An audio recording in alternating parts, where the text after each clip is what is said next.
Dober dan, od srede do srede, kolega Janez, lep pozdrav. Živijo, živijo. Dajva z nacionalno varnostjo začeti. Presenetil me je zapis državnega sekretarja zadolženega za nacionalno varnost Žana Mahniča, ki je opozoril na to, da Kitajska vodi hibridno vojno proti preostanku sveta. Ne samo to, Kitajska ima v tej hibridni vojni tudi pomagače na slovenskem terenu in Žan Mahnič je pod ta svoj zapis prilepil fotografijo Aleksandra Čeferina, kako se slika z lastnikom in direktorjem družbe Alibaba. Namig je seveda jasen, človek, ki pelje hibridno vojno na našem terenu v pomoč Kitajski, je nihče drug kot predsednik UEFA, Evropske nogometne zveze.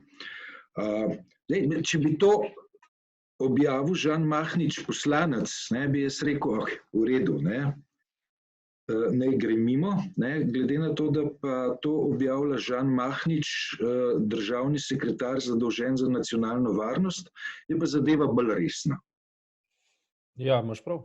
Zadeva je povzdignjena na nek državniški nivo. Tega si seveda ne bi privoščil, če bi ta trenutek ne vladal tudi konflikt med Ameriko pa Kitajsko, med Trumpom pa med Kitajsko. In v tem smislu se pač Janševa oblast počuti varno, Če je pač Trump si lahko privošči kritizirati Kitajsko, potem si lahko tudi mi privoščimo kritizirati Kitajsko.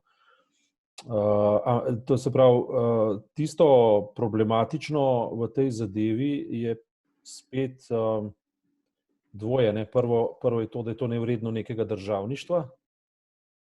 Drugo je pa to, da ta vlada spredaj gradi, zadaj pa zritijo podira, kar takoj pa sproti. In kamorkoli že pride, za seboj nima nobenih rezultatov, pred sabo pa ima nedefinirano prihodnost, ene sorte kaos.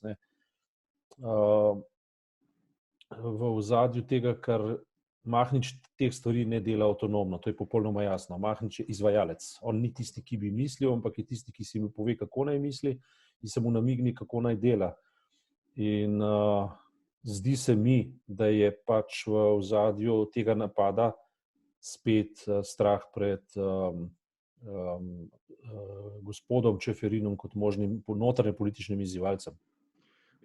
Aleksander Čeferin je parkrat sam, pa tudi prek svojega očeta za delo, povedal, da ga funkcije v slovenski notranji politiki v resnici ne zanimajo, da ima dela z UEFA kar veliko, dela z nogometom evropskim veliko, da ga ta služba zelo veseli. Je pa res, da je družba Valicom, ki se ukvarja z raziskovanjem javnega mnenja, občinstvo vprašala, koga si želi imeti za predsednika vlade. In je Aleksander Čeferin, kljub vsem zadržkom, ki jih ima do tega, da bi se podal v slovensko politiko, prepričljivo zmagal z skoraj 50-odstotnim dosežkom. Kot da je ta grožnja, da bi Čeferin morda se vendarle premislil pa podal v slovensko nacionalno politiko, tako močna, da ga je treba že na zalogo obvladati. Ja, zdaj, če je Aleksander Čeferin zanikal, da bi ga to zanimalo, potem dober, gledal si Botar 1, 2 in 3, potem dober učenec teh praks, ki so preizkušene v tisočletjih, ve, da je vsako zanikanje pravzaprav obljuba na nek način. To se pravi, moraš biti član botrstva, za tako rečem. Natanko tako. To se pravi, če sam lažeš, potem nikomur ne verjameš na besedo. To je prva stvar. Drugo je pa tudi biblični sindrom treh modrecev, Herodov sindrom oziroma sindrom modrecev, ko se rojeva pač odrešenik, ne, in oni kako ne rečem, Aleksandru Čeferinu vidijo možnega odrešenika ljudstva, uporniškega ljudstva, to se pravi alternative, ne, daš vse prvorojence pobiti na zalogo, ne, zato da te pač ne zrasajo in ti ne prevzamejo oblast.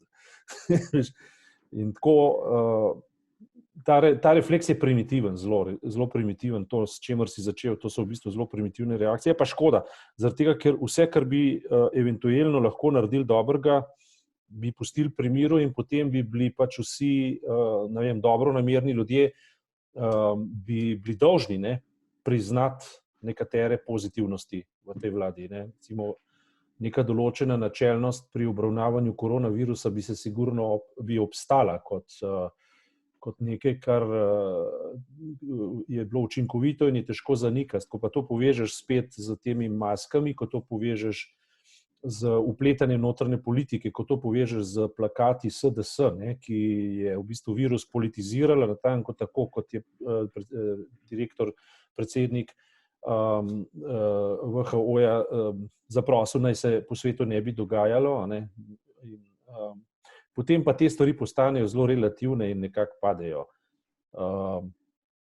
Slovenija je pač v tem smislu država, ki je na radarju demokratičnih držav natanko to, kar si rekel, ne, se pravi na radarju hibridnih vojn, na radarju izrednega stanja, na radarju nekega družbenega sovraštva in karkoli naredijo, tudi če bi bilo dobronamerno, je težko sploh verjeti prvič, da je dobronamerno, drugič pa tudi, če bi bilo, ne bi bilo več tako razumljeno. Še en kontekst, ne, ima ta očitek o sodelovanju, o tako rekoč kvizlinštvu v hibridni vojni. Namreč Aleksander Čeferin je pred dnevi v intervjuju za dnevnikov Objektiv omenil, da je imel možnost, da bi prek družbe Alibaba, prek predsednika te družbe v Slovenijo pripeljal še večji kontingent zaščitne opreme. Enega je pripeljal, povezal je Alibabo z ljudmi slovenske vlade, vendar ne, potem od te ponudbe, ki je bila človekoljubna, ne, tudi strani družbe Alibaba, ni bilo nič. Se pravi, Slovenija je imela na mizi zelo ugodno ponudbo za nabavo zaščitne opreme, ponudbo, ki bi bila prosta provizijskih bremen, in vendarle se vladna skupina, ki se je ukvarjala z nabavo te opreme, ni odločila, da bi to ponudbo jemala resno. Ta podatek, ne, je v kontekstu napovedane preiskave o nabavi zaščitne opreme še kako poimenljiv. Ja, to je bil dober intervju, sem ga prebral ta teden in če si opazil, je imel še eno drugo dimenzijo, da je Čeferin Aleksander, četudi je izrecno povedal oziroma dopovedoval, da njega take diskvalifikacije, kot so ga doletele, ne ganijo, da bi ga v bistvu skrbelo, če ga ne bi in tako naprej. Je to tolikokrat ponovil, da se je videl, da mu gre neskončno na živce, natanko to, kar gre nam vsem neskončno na živce, da ta vlada stalno vzbuja nelagodje pri ljudeh, vendar ne v tem pozitivnem smislu, ampak v tem, da se ljudje počutijo ogrožene. To so stalna podtikanja, žali, nizke, zmerjanje, obiranje, laganje in tako naprej, ne. In to ga je izrecno zmotilo in povedal je približno tako, ne, da vsak pameten Slovenec, ki je sposoben in kaj zna, bo naredil ovink okrog Slovenije, čeprav je ravno Slovenija izredno lepa dežela, kjer bi se moralo pač nekaj storiti, in potem sam povedal, da ga ta politična akcija, kjer bi sebe videl pač v politiki, pač ne zanima. Jaz sem pa to tudi bral kot simptom, ne rečem, ali ga res ne zanima, ali ga res ne zanima, ampak sem se že toliko v teh, ne vem, 30 letih naučil politične govorice, da tam, kad se zelo veliko nekaj zanikuje, potem ponavadi nekaj iz tega rata, ne. In Valikonova raziskava je pokazala, da bi on Janšo odnesel za malco. Ne? Se pravi, in že samo dejstvo, da obstaja nekje nekdo, ki bi zasenčil luč mesije slovenskega, je za mene, mislim, za njega verjetno zelo frustrirajoča. Ne? Na videz čist druga tema, ampak ima skupni imenovalec. Postalo je jasno, da je vlada zamenjala direktorja statističnega urada. Prvega direktorja statističnega urada, ki je to funkcijo prevzel z najvišjo akademsko izobrazbo, z doktoratom,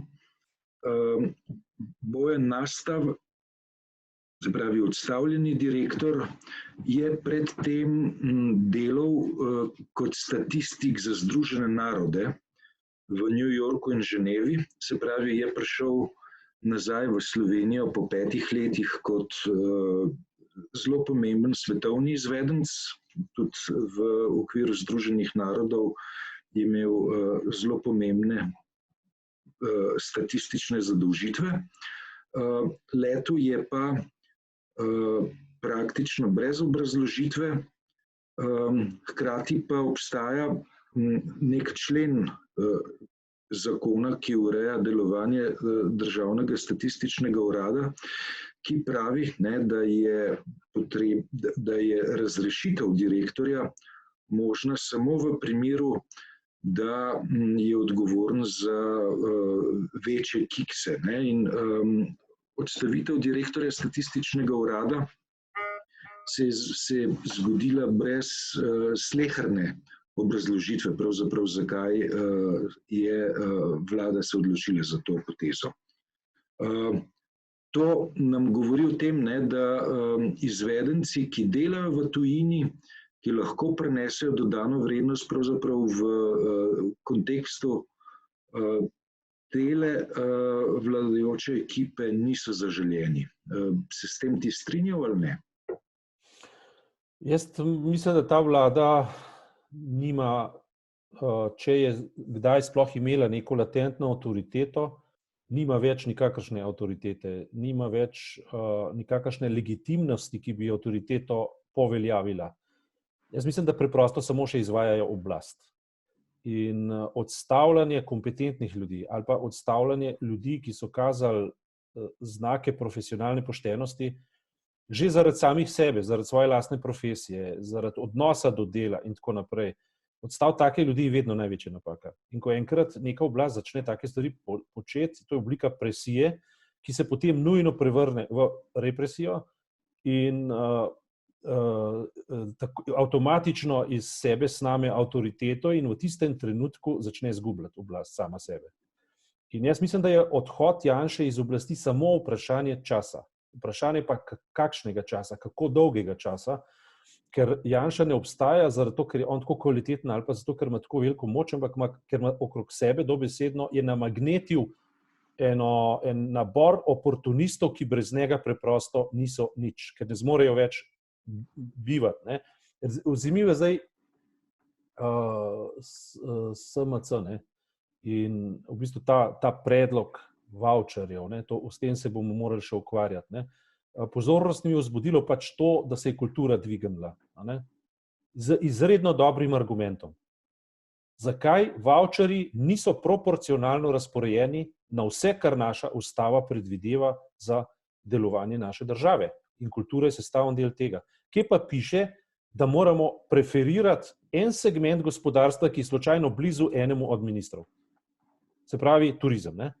Kje piše, da bomo 200 evrski, se pravi, če vzameš, da imaš 5-člansko družino, gre za enega jurja, ki ga država poklanja turizmu, ne podarja ga pa knjigi, ne podarja ga gledališču, ne podarja ga konec koncev kinu, ne podarja ga takim in drugačnim društvom, ali pa nečemu, kar itak je del, ko ne rečem, proračunske obveznosti in bi lahko v bistvu na ta način po izbiri ljudi, ki bi pri tem mentalno sodelovali, razbremenjevali celo lasten proračun.